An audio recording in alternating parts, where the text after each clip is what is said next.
Imagine a war so massive, so strange, and so politically dangerous, that it was deliberately wiped from history. Not just forgotten, erased. No monuments.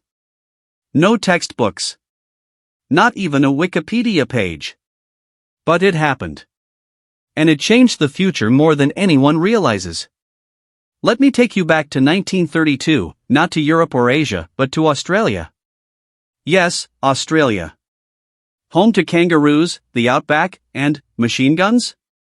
Because in 1932, the Australian government declared war. Not on another country. Not on rebels. But on birds. Not just any birds. Emus. Giant, flightless, 6-foot-tall birds that once roamed the land in peace until they suddenly became enemies of the state. Sounds like a joke, right? But the Great Emu War is 100% real. And it's one of the strangest military operations in modern history. Here's what happened. After World War I, thousands of Australian soldiers came home to a harsh reality. No jobs. No support. So, the government gave them land to farm. Sounds fair until nature struck back.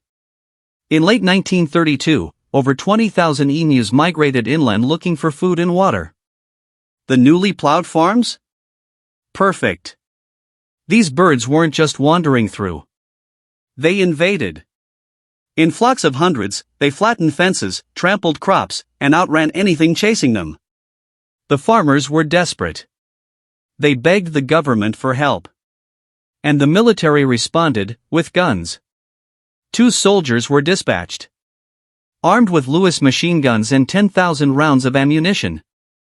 Their mission? Control the emu insurgency.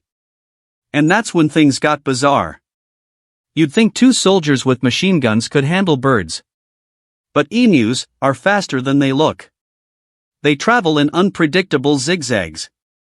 They split into smaller flocks. And somehow they dodged bullets.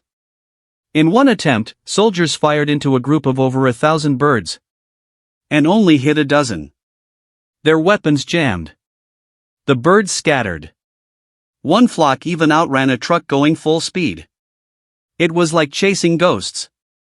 A government report at the time said, if we had a military division with the bullet-carrying capacity of these birds, it would face any army in the world. The emus were not just winning. They were embarrassing the military. After several failed ambushes, low kill counts, and public mockery, the campaign was quietly shut down. In the end, the birds won. The official kill tally was just a few hundred emus out of 20,000. The military left defeated. And the farmers? They were left to build higher fences. No medals were awarded. No victories were claimed. And the entire event was buried in silence. It never made it into classrooms. Rarely into documentaries. And certainly not into national pride. But here's the deeper part of the story. Why was this war erased? Because it wasn't just strange. It was humiliating.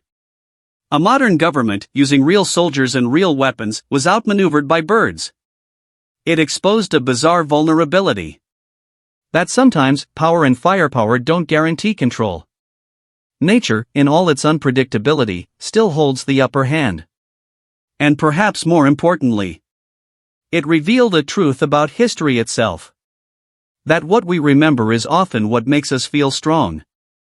And what we forget is what makes us uncomfortable. Today, if you visit Australia, you'll hear whispers of the Emu War in bars and local lore. But officially? There's no monument. No Remembrance Day. No official apology to the farmers, or the emus. Yet the story still lives on, quietly passed down online and in hushed voices. Not because of how many people died. But because of what it says about power, pride, and how we choose to write history. The Emu War isn't just a footnote. It's a reminder. That even in the age of machines and governments, sometimes, the wild still wins.